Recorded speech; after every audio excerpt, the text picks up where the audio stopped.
Well, I covered yesterday how Emmanuel Macron's government in France seemed really to have lost the plot, seemed to be in meltdown over this cancellation from Australia of the deal to buy French diesel electric submarines, instead going for nuclear power technology from the UK and the US. And of course, that new UK, US, Australia security partnership, really showing that far from being diminished on the world stage by Brexit, the UK now enhanced, able to take a more global outlook rather than a little European one. And the French sulking over this seems to be actually ratcheting up, sadly, aimed at the UK and Australia. The French demanding compensation from Australia, with a spokesperson for the French government saying obviously there will be a need for compensation.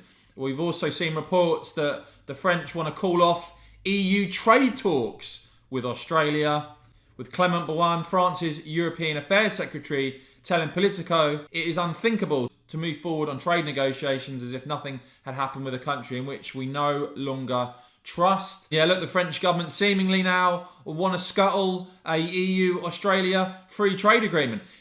But on top of the insults that we've recently seen, sadly, from French ministers aimed at the UK, obviously they're rattled and bitter over what has happened.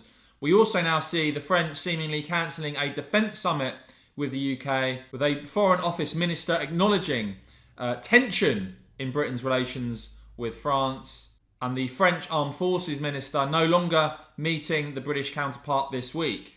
Now, thankfully, we are getting a bit of pushback on some of this sulking from Alok Sharma, speaking on behalf of the British government, saying, I don't see us having vassal status to anyone.